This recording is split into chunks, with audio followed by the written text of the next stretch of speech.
Welcome to the Sarah Finkelstein Show, where the next 10 minutes can change your life.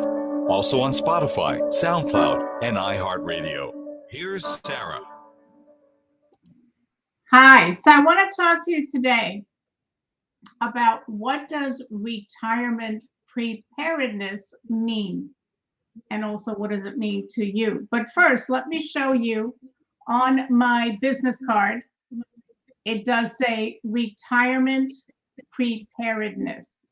We need to prepare for retirement, and that encompasses not just your 401k plans, your 403b plans, your IRAs, your traditional IRAs, your Roth IRAs. That is just the beginning point. Some people think that as long as they have a 401k or a 403b or a 457 plan, that's all they need to be prepared for retirement. But I want to share with you today what retirement preparedness really means and what you need to have in order to be able to be in a position to enjoy a carefree retirement. So number one is debt. We want to have absolutely no debt in retirement. That is the number one goal, is to not have any debt, credit cards, loans, things like that. You want to be debt free. Also, I hope that you will have an adequate emergency fund. Now, what do we mean when we talk about an emergency fund? It is a fund that you have for emergencies, things that you don't anticipate, things that you don't know today what you might need tomorrow or down the road. For example, a set of new tires or a new roof to your home. That is what an emergency fund is designed for. And what it does is it helps you to avoid credit card debt.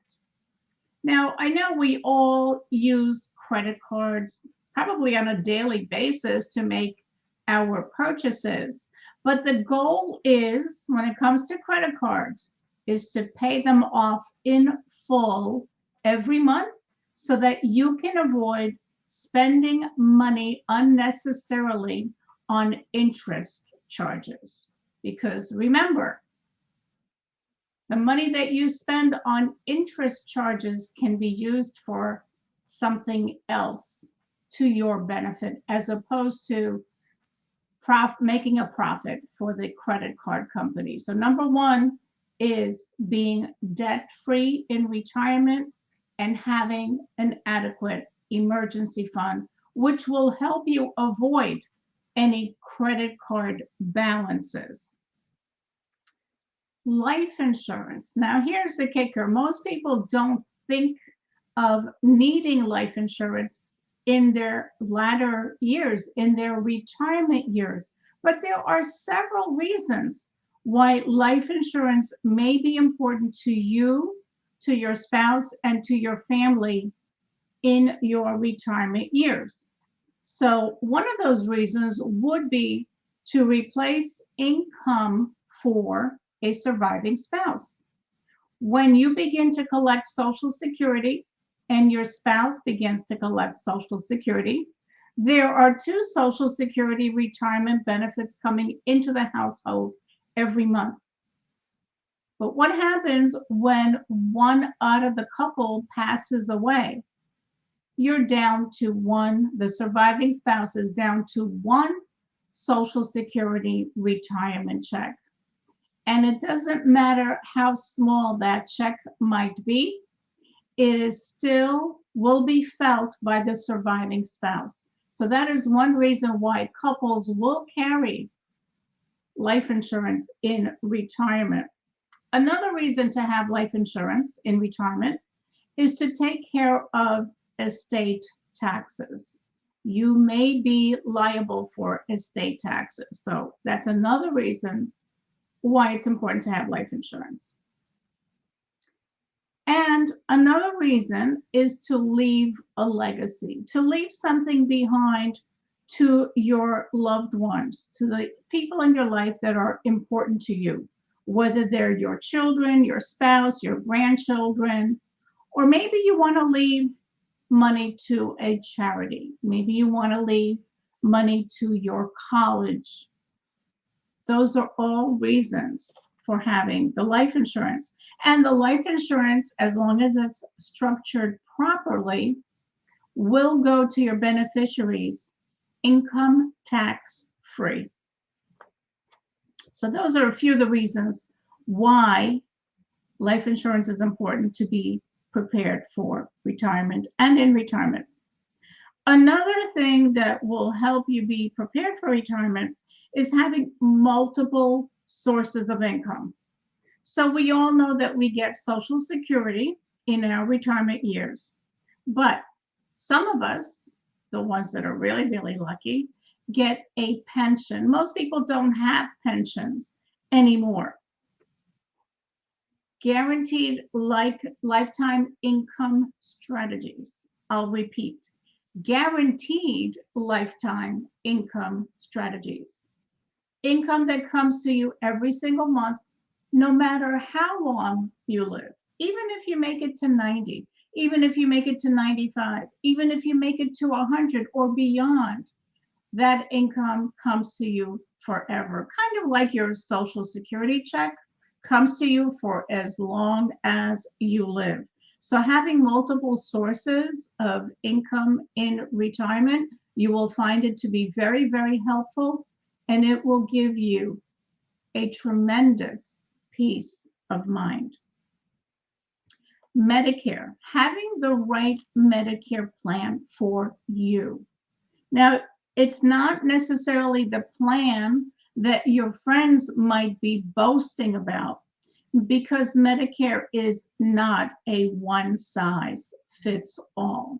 So having the right Medicare plan based on your needs and your goals and your health status is very important. And when it comes to Medicare, I strongly urge you to work with a licensed professional who is an independent agent. And what that means is they are not tied to any one particular company or any one particular type of Medicare plan. You want one who's independent because they are not biased towards one particular solution. They basically work for you. And if you know anybody who needs help with that, feel free to reach out to me as well. Another thing to be ready in retirement is not having all of your money at risk. In other words, not having all of your money in the stock market, whether it's stocks or mutual funds. Those vehicles are at risk. So very important not to have 100% of your money in the market, but also not having all of your money down at the local bank. You need to have diversification. At every age, people need to be diversified.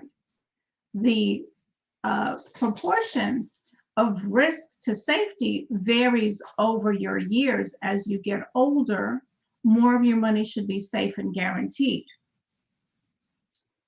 And it's also very important to be aware of scams and scammers. I've heard many people tell me about how they got an email that offered them money, and or they received a check in the mail and all they had to do was deposit it. Those are scams, and you have to be very, very careful. Another type of scam that I heard of is getting a phone call from somebody that might sound like your grandchild who is asking for money, and it may not be your grandchild. So be careful. Another thing that might be helpful to you is delaying collecting Social Security in retirement. So you may know that you can start to collect as early as age 62, or you can delay as late as age 70. And the longer that you delay, the bigger of a Social Security retirement check that you will get. And that is an important decision. The decision of when should I start to begin receiving my Social Security? And there are many factors that come into that particular decision. Some people oversimplify it and say, well, I'd rather have some money now rather than wait to a later point.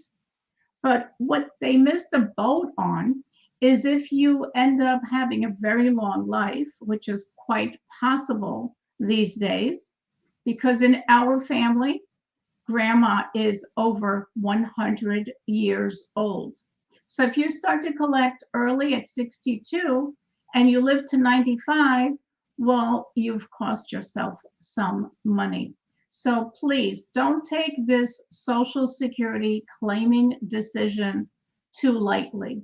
It is an important one and very important when it comes to married couples. And lastly, you want to have good health in retirement so that you can enjoy your retirement.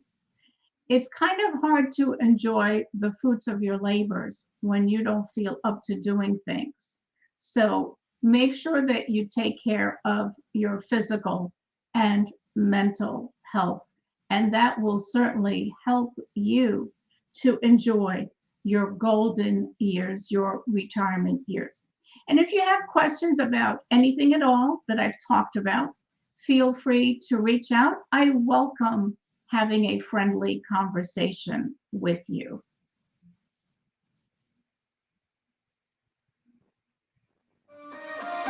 Knowledge is power, but only when you implement what you've learned to your own benefit. Next time for even more powerful tips on the Sarah Finkelstein Show.